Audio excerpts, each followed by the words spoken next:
Sa mga headlines sa mga balita lokal, pagpataas ang dike sa syudad sang Sipalay nga proyekto sang DPWH ginatulo rason sang pagbaha.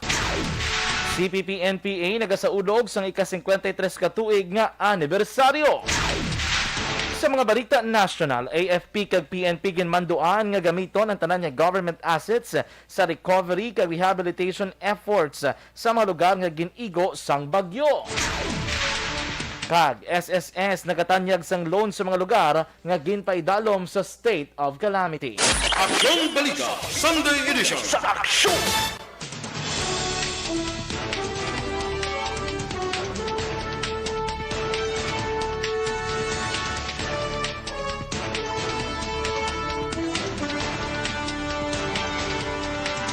Mayang gabi o kung mayang hapon Luzon, Visayas kag Mindanao. Welcome sa Aksyon Balita Sunday Evening Edition. Karon nga adlaw Domingo, Disyembre 26, 2021. Akong inyong atag balita Aksyon John Diaz kag karon sa detalye sang balita sa lakat sang panahon. DYEZ, Aksyon Radio sa Bacolod. Weather Update.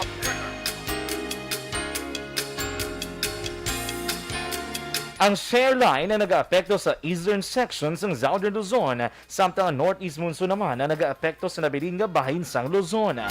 Ang Metro Manila, Calabarzon kag Bicol Region ang maka-eksperyensya sa magalumon nga kalangitan nga may lapta-lapta nga paulan kag pagpanaguob. Samtang ang Visayas kag Mindanao naman ang maka-eksperyensya sa makanay tubtob magalumon nga kalangitan nga may laka nga pag-ulan.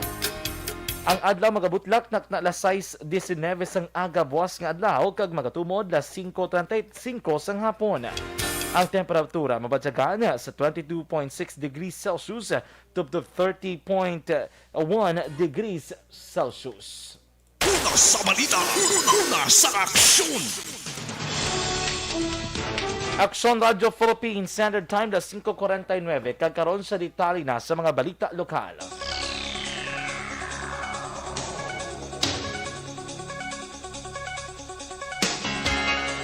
Ginasuspetsuhan ni si Palay City Vice Mayor Oscar Montilla Jr.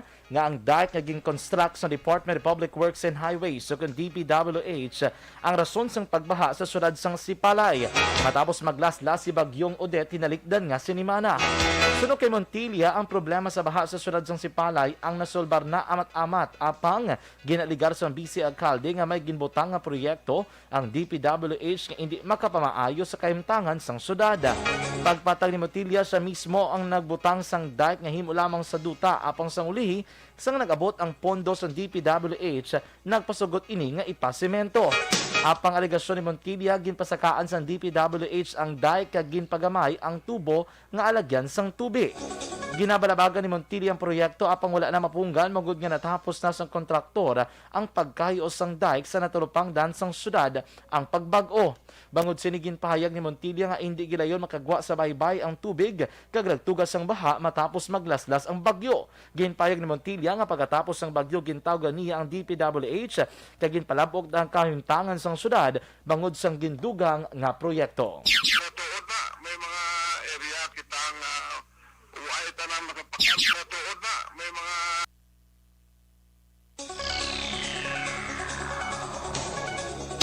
Ginaprekurar na sa karon sang lokal nga gobyerno sa syudad sang Sipalay ang paghatag sang ayuda sa mga lugar nga mabudlay sudlon bangod sang nagkalatumbang nga kahoy nga gintuga ni Bagyong Odette. Suno kay Sipalay City Vice Mayor Oscar Montilla Jr. nakapanghatag na sa inisyal nga bulig ang syudad sa mga apektado sang bagyo apang ginaideyan sa karon ang paghatag sang dugang nga bulig. Dugang pa ni Montilla ang mga apektado sang bagyo nga nagatinel sa poblasyon kag mahapos kadtuan na natagan na sang ayuda. Plano karon ni Montilla nga magpadala na lamang sang personnel nga magdulong sa mga ayuda sa mga mabukid nga lugar kag mabudlay sudlon nga mga barangay sa syudad. Aminado naman si Montilla nga ginatutukan nila una ang mga lugar nga mahapos malabot agud mabuligan sang ila mga kinahanglan. tuod na may mga area kitang uay tanang makapakan no diri lang ta perbe concentrate sa mga major. So subong amo na nang ginatutukan namon. Nabatian si Sipalay City Vice Mayor Oscar Montilla Jr. Nagapasalamat naman si Palay City Vice Mayor Oscar Montilla Jr. sa mga banwa kag syudad nga nagpalabot sang bulig sa mga apektado sang bagyo sa ilang nga lugar. Sunod kay Montilla, nagabot naman ang ayuda gikan sa Kapitolyo Provincial kag mismo si Negros Occidental Governor Bong Lacson na nagsakyar sang sitwasyon sa syudad sang Sipalay. Ginapasalamatan man ni Montilla ang iban pang sektor nga naghatag sang bulig sa mga residente sang Sipalay. Ginpayag man ni Montilla nga bisan ang iya personal nga gamit sa karon ang ginatanyag kag ginapagamit na sang BC Alkalde agod mabuligan ang mga pumuluyo. Sa iban pa nga balita lokal, ginsaulog o kay ginasaulog karon nga adlaw sa mga katapos ng Communist Party of the Philippines ang ilay ka 53 anyos nga anibersaryo.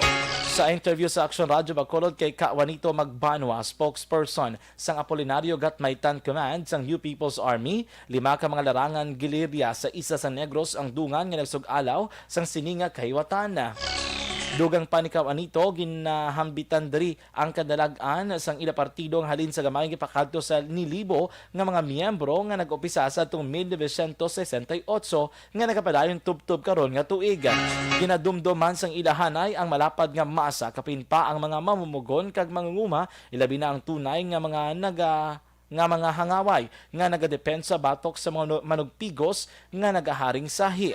Sento man sang ila kay watana mo ang pagpakig-away kontra sa terorismong estado, pagpakita sang determinasyon nga magpakigbato sa mga makasilidni nga pagpamatay kag lapnagon nga paglapas ang tawhan nga kinamatarong nga mismo ang CPP-NPA target nga wasakon sang US Duterte nga rehimen. Ginpayag naman ni Juanito Magbanwa ang tagpamaba sa Apolinario Gatmaytan Command sa New People's Army nga sa panahon sa pandemya nga tugas ng COVID-19 dako ang nangin papel sa mga miyembro sang NPA gikan sa 5 ka mga larangan gerilya sa isla sang Negros. Suno kay Juanito, ginhimo sang partido ang pag-edukar sa mga pumuluyo paagi sa hygiene kag sanitation, herbal, acupuncture na lakip na diri ang pag-edukar sa mga mangunguma nga magpataas ang produksyon sang ilang nga pananom. Sa maabot nga tuig 2022, lauman ang padayon nga recruitment para sa mga bag-o nga kadre pulang hangaway nga revolusyonaryong aktivista nga nagaedugar sa realidad sang tiraniko kag rehimen ni Duterte. Nagapati si Juanito nga mapaslawan ang administrasyon ni Duterte nga basakon ang revolusyonaryong kaublagan sa CPP, NPA, NDF bangod nakaugat na sa malapad nga pumuluyo kag interes sa paghimakas.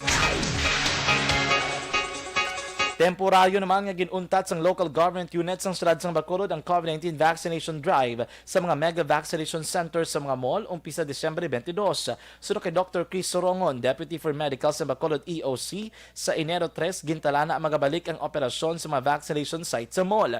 Ginpatag ni Sorongon nga tinutuyo suni nga matagan sang break o kon pahuway ang mga frontliners ilabi na ang vaccination team. Pero suno sa doktor, may mga barangay sa Bacolod nga nag-schedule pa sang vaccination sa Disyembre 26 kag 27, 2021. Ginapaabot ni Sorongon nga sa unang semana sang Enero 2022 magadag sa mga pumuluyo para sa ilang booster shot kasunod nga ginpanubo na ang gap o interval sa pagbaton sini. May 73 ka mga designated community fireworks display area ang 61 tanan ka mga barangay sa syudad sang Bacolod. Sunod kay Deputy City Director for Operations, Police Lieutenant Colonel Lester Liada, ini ang mga lugar nga gin-identify sa mga barangay nga pwede lamang palukpan sang palupok. Kalabanan sa mga lugar ang open area kaangay sang basketball court malapit sa barangay hall kag mahapos agyan sa tion sang emerhensya. Ginpayag ni Liada nga bukas pa ang BCPO sa pagbaton sang dugang listahan sa mga lugar nga pwede palukpan pero subject sa ilang approval kung nakapasar sa gintalana nga criteria. Nagpaandam si Liada nga pwede paparaugan sang pinalidad ng persona nga madapan nagpalupok sa hindi aprobado nga lugar. Samtang ginpayag ni Liada nga compliant ang mga firecracker vendors nga nagabaligya sa firecracker zone sa likod sang Pope John Paul II Tower kag wala pa sila sang may nakompeskar nga illegal nga palupok.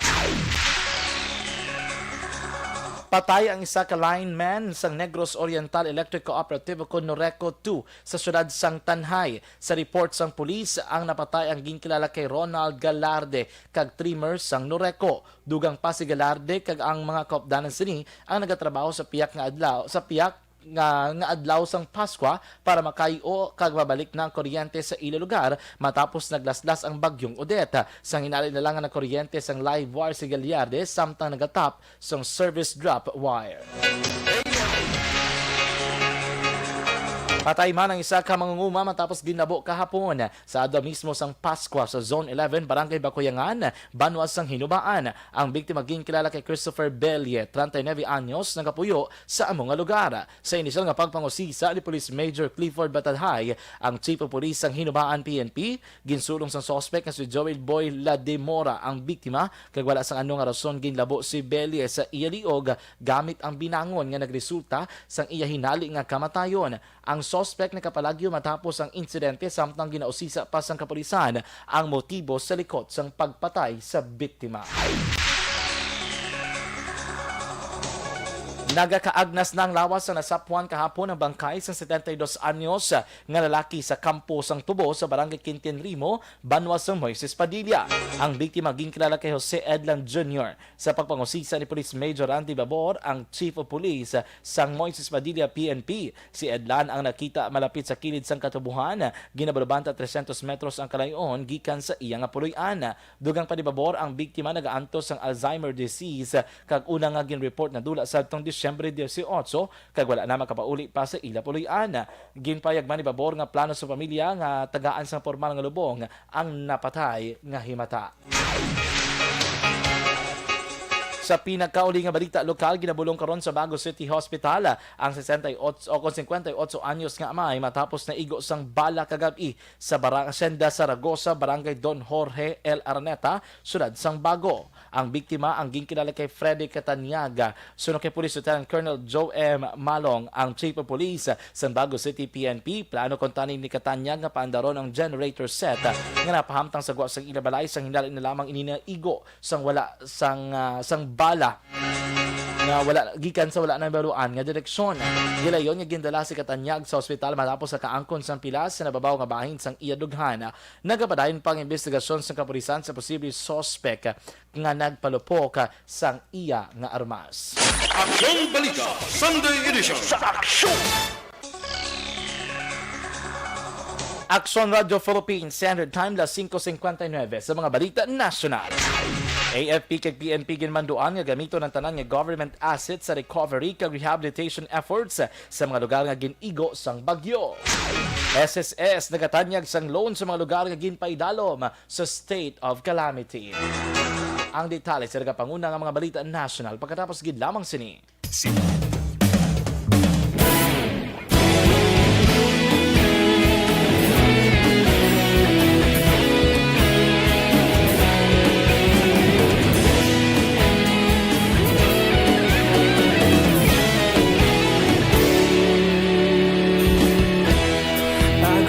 Yung banwa, mabugaw na hangin nagadapyan na ikaw na ang ginapamati ang amon ginasandigan. Tingog sang probinsya, kamatuuran ginapalap na minsay nga may dala paglaom kag kasanan. Nagligan, ikaw gihapon ang ako nga istasyon sa pagbudlak sang adlaw sa pagtuhaw sa biton. Mga balita nga dala inspirasyon, Aksyon Radio bakolod man sa gihapon. Padayon Aksyon Radio bakolod sa luto sa imo. Padayon Aksyon Radio, salamat sa pagserbisyo. Patas ka balanse, matuod na mensahe, wala sang ginadampingan. Padayon Aksyon Radio.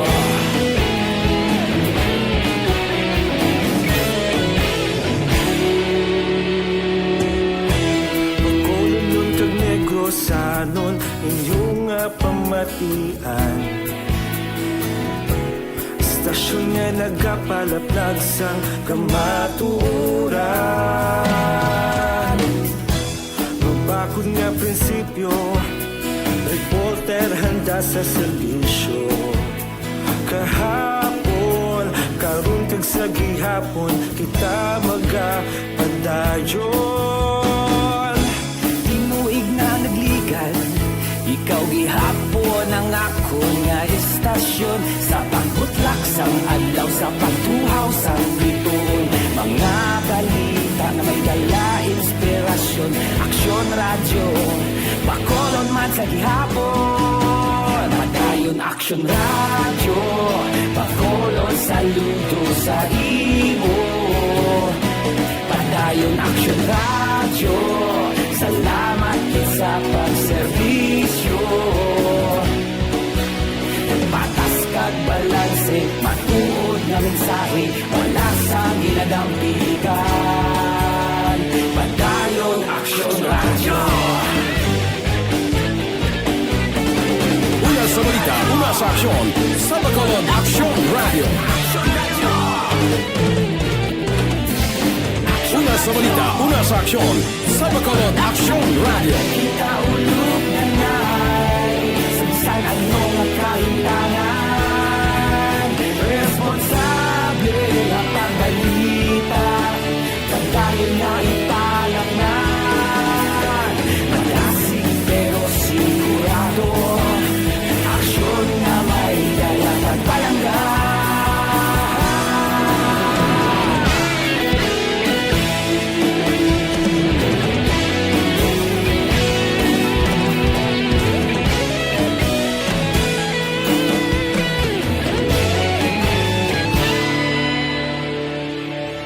Padayon Aksyon radyo, Bacolod saludo sa imo.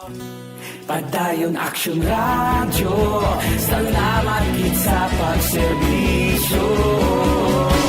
Padayon Aksyon radyo, Bacolod saludo sa imo. Padayon Aksyon radyo, salamat kit sa pagserbisyo. Patas kag balanse, matuod nga mensahe, wala sang ginadampigan. Padayon Aksyon radyo.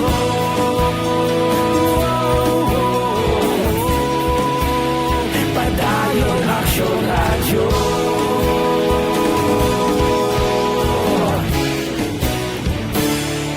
Padayon Aksyon radyo.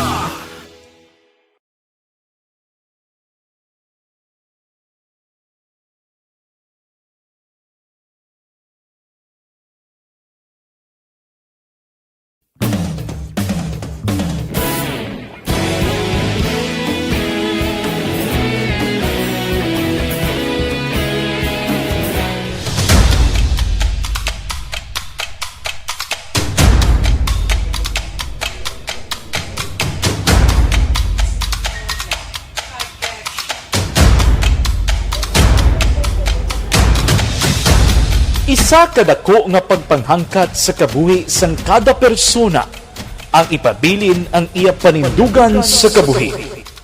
Bangod sa mga pagtilaw, kabudlayan, kapigaduhon, kag krisis. Madamo ang nagbuya sang ila panindugan sa kabuhi. Tama na! Parang awan nyo na!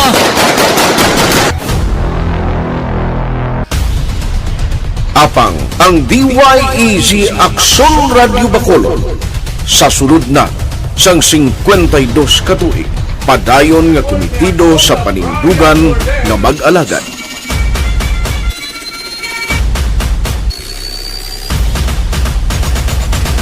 Aksyon Radio Bacolod, 52 katuig na nga mabinungahon sa pagtuman sang panindugan nga magdulong sang matuod nga serbisyo publiko, balita kag kalingawan sa radyo.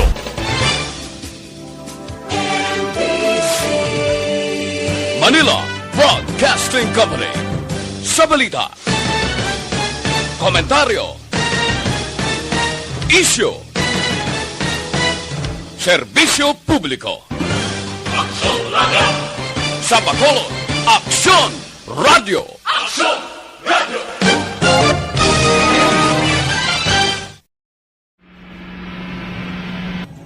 Sa aton mga tagpalamati, liwat naman kami magadulong sa inyo sa mga Tuloy balitang ang peace talk yan ang gusto ninyo. sa sulod sang 5 kadekada, humalin sa tuig nga naangkon sang pungsod ang hirwayan gikan sa kamot sa mga mapigos nga nasyon. Kita sa gihapon ang nagaugyon, kahapon subong kag sa palaabuton.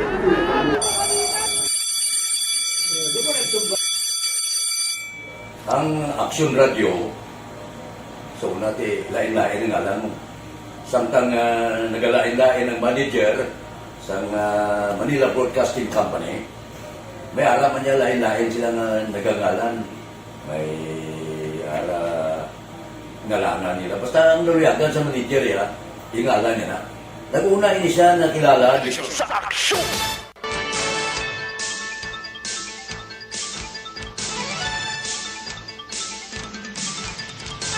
Aksyon Radio Philippines Standard Time, las 6:08. Kagaron sa detalye sa nagapanguna ng mga balita national. Ginmanduan ni Presidente Rodrigo Duterte ang militar kag pulis nga gamiton ang tanan nga government assets agud isuporta sa recovery kag rehabilitation efforts sa mga lugar nga ginigo sang bagyong Odeta. Gintugyan naman ni Duterte sa Philippine Coast Guard kag Philippine Navy ang pag-deliver sang relief assistance. Madumduman nagpromesa si Duterte nga magtipon sang 10 bilyones pesos para sa rehabilitation kag recovery efforts. Samtang ang National Housing Authority ang maghatag sang 100 milyones pesos nga aid sa tagsa ka mga probinsya nga biktima sang bagyo.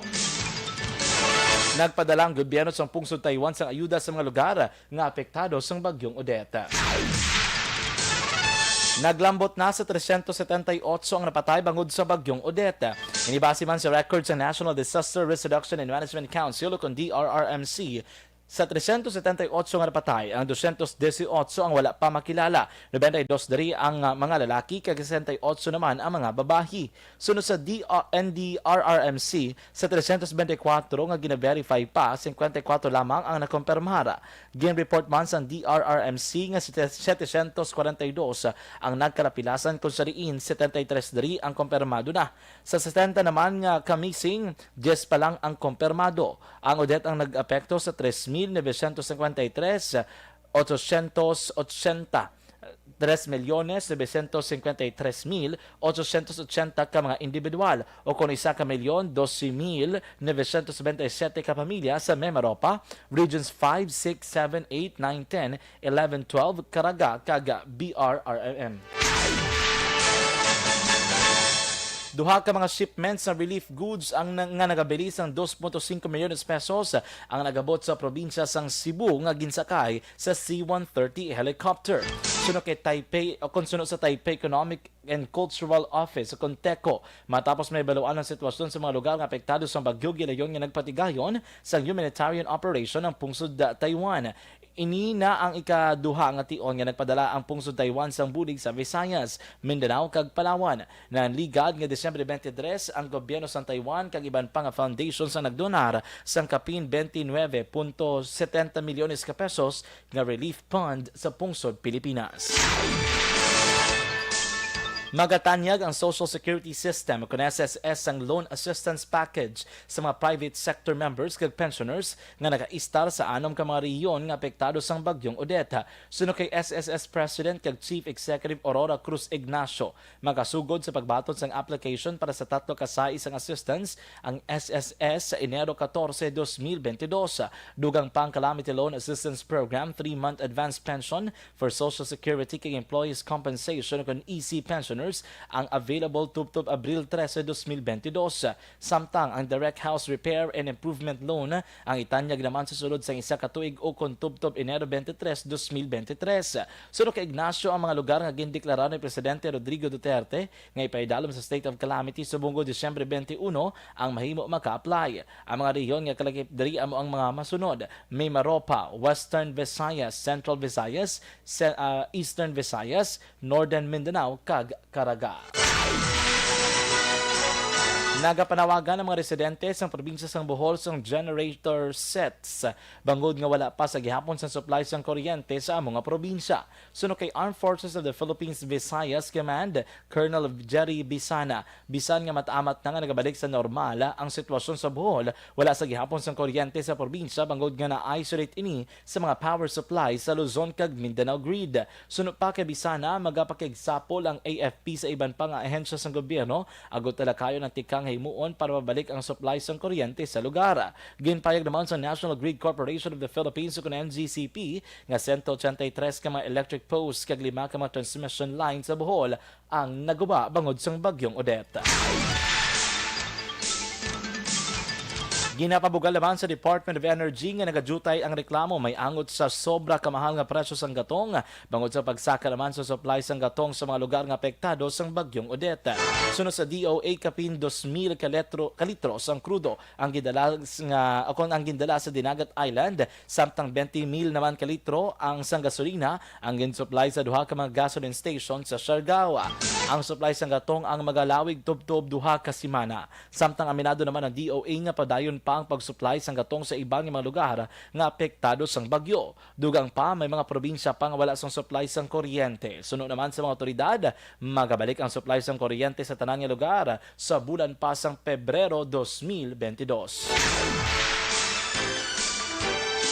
Ginlasdasan naman sa aktres nga si Chris Aquino ang mga kritiko matapos ginaligar ginlaktan pamulitika ang paghatag sinisang bulig sa mga biktima sang bagyo sa Negros Occidental. Suno kay Aquino hindi siya kandidato sa maabot nga piniliay rason kon nga wala sang lamod pamulitika ang pagbulig sini. Dugang pa ni Aquino wala man ginakip sa mga litrato ang opisyal sang pungsod nga yara man sa pagpanagtag sang ayuda sa Southern Negros. Ginpunto man sa aktres nga hindi siya pareho sang iya magulang nga si Anay Presidente Noynoy Aquino nga nagapabilin nga mahipo sa piyak sa mga salang akusasyon batok sa ila. Naibaluan kaupod ni Chris si Vice President Leni Robredo nga personal nga naghatag sang bulig sa mga apektado sang bagyo sa syudad sang Himamaylan kag nakasuksok man ini sang pink nga bayo. Nagsaka ang reproduction numbers ng COVID-19 sa National Capital Region o NCR antes pa man ang Pasko sunod sa Octa Research. Pagpahayag ni Guido David nga miyembro sa Octa Research Group sa Desyembre 22 nagsaka sa 0.70 ang reproduction rate sa NCR humalin sa 0.42 sa Desyembre 15. Pagpatag naman ni David nanligan nga tuig sa amuman nga mga inadlaw nagsaka ang reproduction rate sa COVID-19 bangod nga holiday. Dugang pa ni David mahimo man magsaka ang kaso sa COVID-19 sa unang nga semana sang Enero 2022. Nakarecord sang 433 ka bagong kaso ng COVID-19 ng Pilipinas nga nagtala sa kabilugan nga 2,838,640 samtang 283 naman ang na-report nga naka-recover sa COVID-19 kag ang total recoveries ang nagdangat na sa 2,777,918. 13 naman ang na-report nga napatay bangod sa COVID-19 kag ang death toll yara nasa 51,200. Sa karon 9,522 ang aktibo nga kasos ang COVID-19 sa pungsod Pilipinas. Sa pinakauling nga balita national, ginapahayag ni National Task Force Against COVID-19 Medical Advisor Dr. Ted Herbosa nga nagbakal ang Pilipinas ang mas madamong nga bakuna nga naging develop sa western countries kag China-made nga bakuna para sa vaccination program sang gobyerno. Suno kay Herbosa, ang hindi matuod nga madamo sang Sinovac vaccine ang ginbakal sa Pilipinas bangod nga mas madamo ang ginbakal nga Moderna kag AstraZeneca. Dugang pa 40 milyones ka doses ang ginbakal nga Pfizer, 20 milyones dose naman ang Moderna kag 17 milyones doses naman ang AstraZeneca. Sa National COVID-19 Vaccination Dashboard tuptob Desyembre 25, 47 milyones ka mga Pilipino ang fully vaccinated na kontra COVID-19 samtang 1.36 milyones naman ang nakabato na sang booster shot kontra COVID-19. Aksyon Balita Sunday Edition. Sa aksyon! Una sa balita! Una sa aksyon! Aksyon Radio Philippines Standard Time las 6:16. Merry Christmas lang kay Christine Magbana Montevilla and happy birthday kuno kay Jonathan Magbana Montevilla sang hinubaan. Merry Christmas kay Jamil de Florendo. Jamil de Florendo, good evening. Ma'am Ana Sinoro, mayong gabi and belated Merry Christmas sa inyo tanan. Ma'am Emma Alquilakil Storm, Merry Christmas. I know you are all the way from Sweden. Nga nag-monitor sa atin via Facebook Live. Merry Christmas kay Jocelyn Libuon Despojo. And sa tanan nga nag-monitor sa ilang transistor radio kag via FB Live, mga kaaksyon. Kag inyo nabatian ang nagapanguna nga mga balita lokal kag national diri sa Aksyon Balita Sunday Evening Edition. Karon nga adlaw Domingo kita, Disyembre 26, tuig 2021. Standby na sa mga masunod nga programa sa Aksyon Radyo Bacolod. Sa liwat akong inyo nga kagbalita. Aksyon John Diaz nga nagasaling sa tutanan nga mga kaaksyon sa rin kaman nga bahin sa Pinas. Laboton ka sa mga balita kag serbisyo. Sama-sama tayo, Pilipino. Una sa balita, una sa aksyon, sa Bacolod, Aksyon Radyo. Aksyon Radio!